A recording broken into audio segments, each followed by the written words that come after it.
The U.S. will take over the Gaza Strip. सदर Trump के गजा की पट्टी के हवाले से खौफनाक बयान किए। अमरीकी सदर ट्रंप का गजा की पट्टी पर तवील अरसे तक कब्जा जमाने का ऐलान। बड़ी सरप्राइजिंग मूव आई है। आपको पता है कि Israeli prime minister Benjamin Netanyahu Washington DC में डोनाल्ड ट्रंप के साथ मिले हैं और ट्रंप ने ये कह दिया है कि वो गजा को टेक ओवर करने जा रहे हैं। Donald Trump has said that the U.S. should take over the Gaza Strip and that Palestinians living there should be resettled elsewhere. और इसकी ये है कि ये सारे के सारे जो लोग हैं इनको बाहर निकालें, इसको हम डेवलप करेंगे। इसके साथ साथ ट्रंप ने भारतीय वजीर आजम नरेंद्र मोदी को आइंदा हफ्ते व्हाइट हाउस के दौरे की दावत भी दे दी है। व्हाइट हाउस में इजरायली वजीर आजम के साथ प्रेस कॉन्फ्रेंस में खड़े होकर कहा कि वो गजा में तवील मुद्दती मिल्कियत की पोजीशन देखते हैं। आपको लगता है कि अब ये इस प्लान पर अमल दरामद के लिए बहुत ज्यादा संजीदा हो गए हैं कि अब ये करना है इन्हें? हम नाकाम हो गए, मुस्लिम रियासतों के सारे हुक्मरान नाकाम हो गए। क्या इसराइल का जो एक बड़ा पुराना एक प्लान है जिस पे वो बाकायदा काम भी कर रहे हैं, ग्रेटर इसराइल वाला, जो कि दरियाए नील से नहर फरात तक। अब हमास जो है वो जारी बात है इस पे बोली है, वो कहती है तो क्योस है। US एड के मंसूबे बंद हुए, वहीं पाकिस्तान में भी कमोबेश $845 मिलियन से जायद के मंसूबे मुंजमद कर दिए गए हैं। जबकि इन मंसूबों से बराह रास्त मुंसलिक सैकड़ों पाकिस्तानियों की नौकरियां भी खतरे में पड़ गई हैं। उन्होंने देख लिया कि किस तरीके से जो है वो पूरा वेस्ट जो है उनकी पुश्त पनाही पे आके खड़ा हो गया।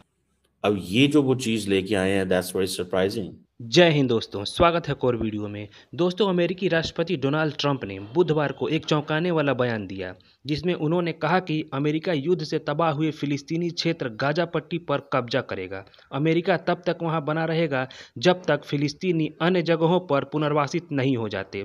इसके साथ ही ट्रंप ने यह भी कहा कि अमेरिका गाजा का विकास करेगा और इसे अपने अधिकार में लेगा। ट्रंप ने यह बयान इजरायली प्रधानमंत्री बेंजामिन नेतन्याहू के साथ एक संयुक्त प्रेस कॉन्फ्रेंस में दिया है। प्रधानमंत्री नेतन्याहू ने ट्रंप के इस विचार को इतिहास बदलने वाला बताते हुए कहा कि अमेरिकी राष्ट्रपति गाजा के लिए एक अलग भविष्य की कल्पना कर रहे हैं। ट्रंप ने कहा, हम इसे अपने अधिकार में लेंगे और यहाँ पड़ी हुई खतरनाक विस्फोटक बमों और अन्य हथियारों को नष्ट करने की जिम्मेदारी लेंगे। उन्होंने आगे कहा, हम नष्ट हुई इमारतों को समतल करेंगे और एक ऐसी आर्थिक विकास योजना तैयार करेंगे जिससे क्षेत्र के लोगों के लिए असीमित नौकरियां और आवास उपलब्ध होंगे। जब ट्रंप से यह पूछा गया कि क्या वह क्षेत्र में सुरक्षा सुनिश्चित करने के लिए सैनिकों की तैनाती भी करेंगे, तो उन्होंने कहा, अगर जरूरत पड़ी तो हम ऐसा करेंगे। हम इस क्षेत्र को संभालेंगे, इसका विकास करेंगे, हजारों नौकरियां पैदा करेंगे और यह पूरे मध्य पूर्व के लिए गर्व की बात होगी। दोस्तों, एक बड़ी सरप्राइजिंग मूव आई है। आपको पता है कि Israeli prime minister Benjamin Netanyahu Washington DC में डोनाल्ड ट्रंप के साथ मिले हैं और ट्रंप ने ये कह दिया है कि वो गजा को टेक ओवर करने जा रहे हैं और गजा को ओन करेंगे और कहते हैं मेरे पास रीडेवलपमेंट प्लान है। अब ये जो वो चीज लेके आए हैं दैट्स वेरी सरप्राइजिंग कि अमेरिकी सदर ये कहे कि हम टेक ओवर कर लेंगे, ओन करेंगे गजा को आफ्टर रीसेटलिंग पैलेस्टीनियंस एल्सवेयर। और इसकी ये है कि ये सारे के सारे जो लोग हैं इनको बाहर निकालें, इसको हम डेवलप करेंगे ताकि वापस, जारी बात है इसका मतलब है वापस वो कहते हैं हम किसी को लाएंगे नहीं लाएंगे, क्या होगा। ये जो यूएस की पॉलिसी है टुवर्ड्स इजराइल, पिछली हुकूमत की पॉलिसी ये थी to give maximum support to Benjamin Netanyahu, हर तरह की सपोर्ट देना। Whatever he did, you know, there was no law, there was no international law, there was no, he didn't listen anyone by the way। जब कतरी prime minister and foreign minister ने ये बात की, उसने कहा what is required and important to understand, जो उसने बात की। ये जो डील आज बेंजामिन नेतन्याहू ने एक्सेप्ट की, ये वही डील है जो आज से 1 साल पहले भी थी, but Biden couldn't get him agree on this। लेकिन ट्रंप आया, ट्रंप ने उसको डराया और वो करा लिया। अब ट्रंप कह रहा है कि आप लोगों को मरने की जरूरत नहीं है।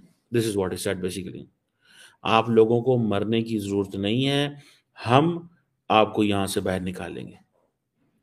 अब बेंजामिन नेतन्याहू के साथ इजराइल को तो ये प्लान बड़ा अच्छा लगेगा, ठीक है जी। अब वो सारे हैं जी कि डिस्ट्रॉयड बिल्डिंग्स हैं, हर चीज डिसमेंटल्ड है, अनएक्सप्लोडेड बॉम्ब्स हैं वहाँ पे, पता नहीं क्या क्या पड़ा हुआ है। This is what he said, basically डरा रहे हैं वो फ़लस्तीनियों को कि अभी तो अंदर बहुत सारे ऐसे बॉम्ब्स पड़े हुए हैं। ठीक है जी। अब हमास जो है वो सारी बात है इस पे बोली है, वो कहती है ये तो क्योस है। इससे पहले आपको पता है डोनाल्ड ट्रम्प ने बात की थी कि इन लोगों को यहाँ से निकाल के तो और मुल्कों में शिफ्ट कर दिया जाए। आपको याद होगा पहले उन्होंने कहा जी जॉर्डन एंड इजिप्ट के अंदर इनको भेज दिया जाए। That was something which was there, Jordan and Egypt. ठीक है।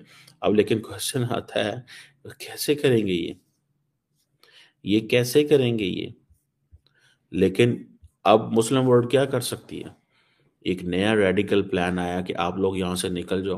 मेरा ख्याल है उनके ज़हन में था कि अगर बम्बार्डमेंट इतनी हुई है कि सारे के सारे इलाके फारग कर दिए हैं तो यहाँ पे तो कुछ रहा ही नहीं है, तो हम क्यों मरने आते हो तुम? ये दिस इज व्हाट दिस है बेसिकली। तो पैलेस्टीनियन जिस पे इंसल्ट महसूस कर रहे हैं। वैसे तो हम सब ने बड़ी खुशी का इजहार किया कि हम एक्सपेक्ट नहीं कर रहे थे कि एक सीज़ फायर हो जाएगा, डोनाल्ड ट्रम्प इसको कर देंगे, और इससे ये भी जाहिर हो रहा था कि बेंजामिन नेतन्याहू जो है डोनाल्ड ट्रम्प की बात सुनने के लिए फिर भी तैयार हैं, लेकिन बाइडन जो है उनको उस तरह फोर्स नहीं कर पाए। लेकिन यहाँ पे हमें असली हकीकत का अंदाज़ा होता है कि actually what is the picture behind the scenes, कि डोनाल्ड ट्रम्प के असल तासुरात हैं क्या। लेकिन ये बात यहाँ करना बहुत ज़रूरी है कि इसराइल के वज़ीर ख़जाना बेज़लेल स्मोट्रिक ने तो ये भी कहा है कि यहाँ तक उन्होंने कह दिया है कि गज़ा से फ़लस्तीनियों की माइग्रेशन को इनकरेज किया जाना चाहिए। ये एक इंतहाई ख़तरनाक बयान है। और अगर हम इस बारे में मज़ीद गुफ्तगू करें कि मिस्र और उर्दन ने साफ कह दिया है कि वो फ़लस्तीनियों को उनकी ज़मीन से निकालने की किसी भी कोशिश की मुखालफत करेंगे। 2 स्टेट सोल्यूशन का मतलब ये है कि फ़लस्तीनियों को उनकी ज़मीन पर रहने का हक़ है, लेकिन डोनाल्ड ट्रम्प इस पर यकीन नहीं रखते। फ़लस्तीनी खुद भी यही कह रहे हैं कि गज़ा में कि वो गज़ा को नहीं छोड़ेंगे, वो गज़ा में ही रहेंगे चाहे कुछ भी हो जाए। 1948 की तरह वो दोबारा बेघर नहीं होना चाहते, और ये एक बहुत बड़ा गम और गुस्से का रीज़न है फ़लस्तीनी अवाम के अंदर ऑल ओवर द वर्ल्ड। यहाँ ये भी बताना ज़रूरी है कि इसराइल की जारी बमबारी और अमेरिका के गैर मुनसिफाना पॉलिसीज़ इस खत्ते को मज़ीद तबाही की तरफ लेकर जा रही हैं। जी हाँ, ये बात समझने वाली है कि इजरायली लीडरशिप के बयानात और एक्शंस में कितना ज़्यादा कॉन्ट्रडिक्शन है। एक तरफ वो कहते हैं कि डिपोर्टेशन नहीं होनी चाहिए, दूसरी तरफ पूरे गज़ा को तबाह कर रहे हैं। इतना ही नहीं, फाइनेंस मिनिस्टर स्मोट्रिक बार बार फ़लस्तीनियों को निकालने की बात करते हैं। नाज़रीन, यहाँ पर एक और अहम पहलू ये है कि डोनाल्ड ट्रम्प की तजवीज़ न सिर्फ फ़लस्तीनियों के लिए ख़तरनाक है बल्कि पूरे खत्ते की सिक्योरिटी के लिए भी, क्योंकि उर्दन और मिस्र जैसे ममालिक पहले ही रेफ्यूजी क्राइसिस से गुजर रहे हैं, और अगर उन पर मज़ीद बोझ डाला जाता है तो ये पूरे रीजन को गैर मुस्तहकम कर सकता है। बिल्कुल, मसला ये है कि इसराइल की मौजूदा पॉलिसीज़ और अमेरिकी सपोर्ट एक नए नकबा की तरफ लेकर जा रहा है।